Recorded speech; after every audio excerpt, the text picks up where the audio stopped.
Kujto kush je. Ka momente kur zemra e gruas dridhet nga ankthi, kur mendimet bëhen si stuhi dhe fryma duket e rënd. Por në këto qaste Zoti të shen ndryshe nga ç'mendon ti për veten tënde. Ai nuk sheh frikën, ai sheh forcën që ka vendosur brenda teje. Nuk sheh lodhjen, ai sheh qëndrueshmërinë tënde. Nuk sheh lotët që ti fsheh, ai sheh gëzimin tënd. Në sytë e Zotit ti nuk je një grua që lufton me ankthin pa fitore, por një bi që e mban në krahët e tij. Dhe ai po të thotë, nga fjala e tij Bibla, mos ki frikë, sepse unë jam me ty. Mos u tremb, unë jam Perëndia yt.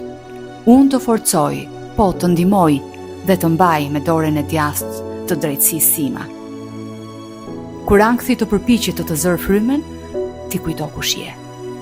Ndalo, merr frymë thellë. Ti nuk je ajo që ndjen, por je ajo që je në Krishtin. Ti je e dashur, e zgjedhur, e mbrojtur, e fortë. Thuaje me zot të lartë, unë jam e dashur, unë jam e zgjedhur, unë jam e mbrojtur, unë jam e fortë. E di, Zoti nuk po të kërkon të jesh perfekte.